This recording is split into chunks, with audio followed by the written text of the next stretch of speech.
नमस्कार मित्रांनो, जगातला सगळ्यात मोठा मुस्लिम देश आणि जगातला कदाचित एकमेव लोकशाही असलेला मुस्लिम देश इंडोनेशिया भारताकडून EVM किंवा EVMचं तंत्रज्ञान स्वीकारून त्या आधारावर इंडोनेशियातल्या निवडणुका पार पाडणार आहे. म्हणजे बघा, स्वतःला मुस्लिम हृदय सम्राट समजणारे राजकीय नेते जे मुंबईत आहेत, दिल्लीमध्ये आहेत, बिहारमध्ये आहेत, लखनौमध्ये आहेत, इतरही ठिकाणी आहेत, त्यांना ज्या EVMवर विश्वास नाही आहे, त्यांना ज्या निवडणूक आयोगावर विश्वास नाही आहे, चुनाव आयोग हा चुनालाव आयोग आहे असं ज्यांना वाटतं, त्यांच्यासाठी डोळ्यात अंजन घालणारी ही बातमी आहे. पंतप्रधान नरेंद्र मोदी 2 दिवसांच्या इंडोनेशिया दौऱ्यावर आहेत.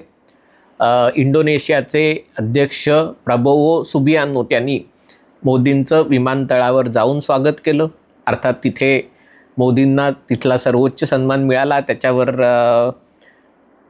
जोगसत्ता जिकडनं उष्ट खरकट काढतो त्या गार्डियननीही कोपरखळी मारलेली आहे आणि काँग्रेसच्या प्रवक्त्या बोलभांड नेत्या सुप्रिया श्रीनेत यांनीही की कोणी मला सर्वोच्च पुरस्कार द्या, मी त्या देशात येईन वगैरे अशा प्रकारचं व्यंगचित्र त्यांनी पोस्ट केलेलं आहे.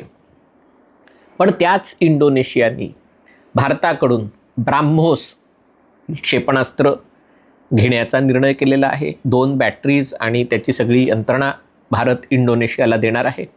त्याचबरोबर अस्त्र ही एअर टू एअर मिसाईल्स, हे क्षेपणास्त्र उद्ध्वस्त करणारी यंत्रणा भारत इंडोनेशियाला देणार आहे.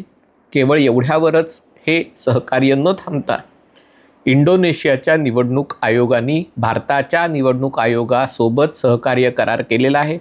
याच्यामध्ये EVM मशीन म्हणजे तंत्रज्ञान, कपॅसिटी बिल्डिंग म्हणजे कशाप्रकारे निवडणुकीसाठी सरकारी कर्मचाऱ्यांना आणि यांना काम त्यांना त्यांना प्रशिक्षित करायचं, त्यांना याची सगळी यंत्रणा आणि या एकूणच निवडणूक व्यवस्थापनाची देवाणघेवाण या सगळ्याबाबतही करार झालेला आहे.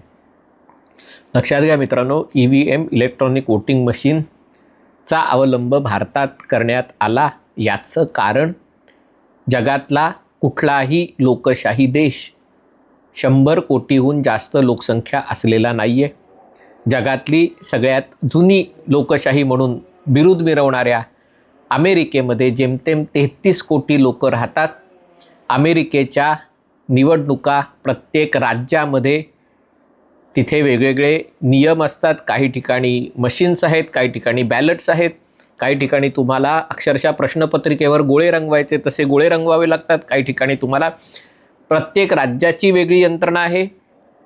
त्याच्यामध्ये काही राज्यांमध्ये ओळखपत्राची गरज असते, काही राज्यांमध्ये ओळखपत्राची गरज नसते. काही ठिकाणी पोस्टल बॅलट कोणालाही वापरता येतो, काही ठिकाणी वापरता येत नाही. आणि अमेरिकेतही मतमोजणी दरम्यान मोठ्या प्रमाणावर आरोप प्रत्यारोप होतात. निवडणुका चोरण्यात आलेल्या आहेत, लाटण्यात आलेले आहेत असे आरोप अमेरिकेतही होतात. छोट्या युरोपीय देशांमध्ये जिथे 50 लाख, 1 कोटी, 2 कोटी लोकसंख्या आहे, तिथे पोस्टल बॅलटची यंत्रणा काम करू शकते. परंतु जिथे तुम्हाला 150 कोटी लोकसंख्येतले जवळजवळ 80% लोक मतदानास पात्र असतात, एवढ्या लोकसंख्येत मतदान करायचं असतं आणि मतमोजणी करायची असते, त्याच्यासाठी फुल प्रूफ यंत्रणा असणं आवश्यक आहे. EVMचा निर्णय जेव्हा घेण्यात आला तेव्हा देशामध्ये भाजपचं सरकार नव्हतं. भाजपाकडे 100 तरी जागा होत्या की नाही मला कल्पना नाही, कदाचित 100पेक्षा थोड्या जास्त असाव्यात, पण भाजप सत्तेत येण्याची काही शक्यता फारशी नव्हती. हे सगळं निर्णय जेव्हा घेण्यात आला तेव्हा भाजप अतिशय त्याची जेव्हा अंमलबजावणी झाली तेव्हा भाजपा NDAच्या रूपाने सत्तेच्या आतबाहेर होता. पण 2004 सालच्या निवडणुकात भाजपा हरला, 2009 सालच्या निवडणुका भाजपा हरल्या, महाराष्ट्रात सलग 3 विधानसभेच्या निवडणुका भाजप आणि शिवसेना हरले. हे सगळे निवडणूक आयोगाने EVMच्या माध्यमातून घालण्यात आले होते. EVM टॅम्पर प्रूफ आहे हा दावा केला जातो. याचं कारण EVM हे साध्या कॅल्क्युलेटरसारखं आहे. त्याला कुठलंही इंटरनेटची जोडणी नाही आहे आणि त्यामुळे इंटरनेटची जोडणी असली की हॅकिंग शक्य होतं, किंवा त्याच्या आतमध्ये कुठली मायक्रोचिप नाही आहे की ज्या मायक्रोचिपमध्ये काही तुम्हाला फझी लॉजिक वापरून त्याच्यात काही करता येतं. एका अर्थाने EVM हे अतिशय डंब मूर्ख मशीन आहे, ज्याला हो नाही. जे सोपं असतं ते गंडवायला जास्त अवघड असतं, कारण त्याच्यात बदल करायला जागाच नसते. आणि या आधारावर निवडणूक आयोग EVMचा वापर करतं. पुन्हा EVM वापरात आणखीनही काही त्रुटी राहू नयेत याच्यासाठी आता VVPATचं मशीन आणण्यात आलेलं आहे की त्याच्यामध्ये तुम्ही ज्याला मतं देता त्याची चिठ्ठी त्याच्या चिन्हासकट तुमच्या डोळ्यासमोर येऊन पडते. प्रायोगिक तत्वावर, कारण सगळ्याच्या सगळ्या चिठ्ठ्या मोजणं शक्यही नसतं आणि तिथे एवढा काळ त्या चिठ्ठ्यांवरची शाई राहील याची शक्यता नसते. पण प्रायोगिक तत्वावर ज्याला शीतावरून भाताची परीक्षा या हिशोबाने ती मतं मोजली जातात. पुन्हा निवडणूक केंद्र असतात, तिकडे राजकीय पक्षाच्या प्रतिनिधींना प्रवेश असतो. प्रत्येक मतदार आला की त्याचा रोल कॉल केला जातो. म्हणजे सगळ्या गोष्टी त्याच्यामध्ये कुठेही संशयास जागा नाही अशा प्रकारे पार पाडल्या जातात.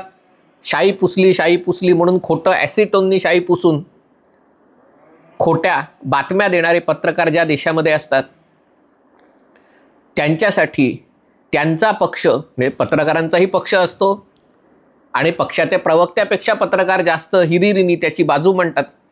आणि त्यामुळे तो पक्ष जर निवडून आला नाही तर त्याच्यासाठी ठणाणा करणाऱ्या पत्रकारांना कोणी समजावू शकत नाही.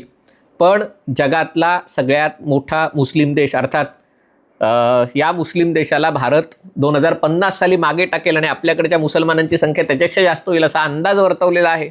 आणि कदाचित पाकिस्तान त्याला आणखीन लवकर मागे टाकेल असाही अंदाज वर्तवलेला आहे.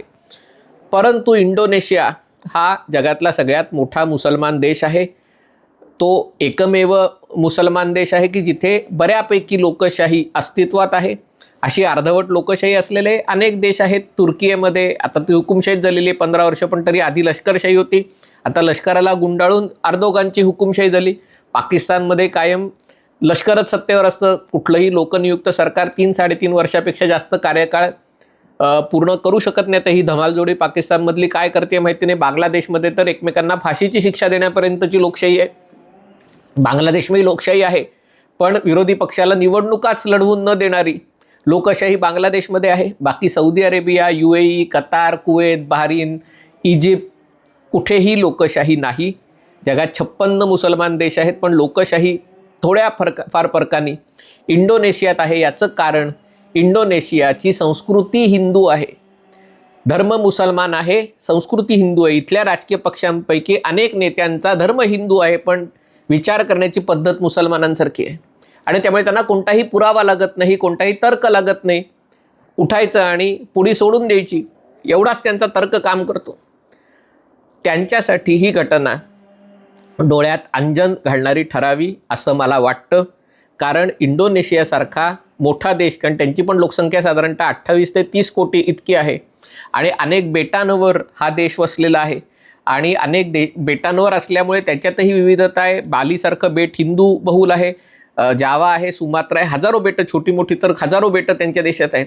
अशा ठिकाणी मतदान घ्यायचं, एकाच वेळेला मतदान घ्यायचं, तर त्याच्यासाठी यंत्रणा चांगली हवी. आणि त्याच्यासाठी जर ते अमेरिका किंवा युरोप किंवा इतर कुठल्या ऑस्ट्रेलियाची यंत्रणा न स्वीकारता भारताच्या EVMला प्राधान्य देत असतील तर ही मोठी गोष्ट आहे. अर्थात झोपेतनं उठवणं एखाद्या माणसाला शक्य असतं, ज्यांनी झोपेचं सोंग घेतलेलं आहे त्यांना उठवणं शक्य नसतं. इथले मुस्लिम हृदय सम्राट ज्यांना EVMबद्दल शंका आहे त्यांना इंडोनेशियाची बातमी खरी वाटणार नाही. ते म्हणतील इंडोनेशियात कुठे लोकशाही आहे, आणि केलं तरी काय झालं. म्हणजे EVMमध्ये हे नाही आहे, पण निवडणूक आयोगावर विश्वास नाही. त्यामुळे या सगळ्याचा परिणाम होणार नाही. पालथ्या गड्यावर पाणी अशीच अवस्था असेल. पण मोदींच्या इंडोनेशिया दौऱ्यातली ब्राह्मोसची बातमी जितकी महत्त्वाची आहे त्याच्याहून जास्ती EVMची बातमी महत्त्वाची आहे. इंडोनेशियाचा इंडियावर विश्वास आहे, पण I.N.D.I.I एचा इंडियावर विश्वास नाही. काय करणार? हा अविश्वासच त्यांच्या नाशास कारणीभूत आहे. पण तरी देखील ते अजून स्वप्नरंजनातच व्यग्र आहेत. हा व्हिडिओ आपल्याला आवडला असेल तर कृपया लाईक करा, शेअर करा आणि चॅनल सबस्क्राईब करायचं नव्हते. तुर्तास इथेच थांबतो. पाहत रहा MH48.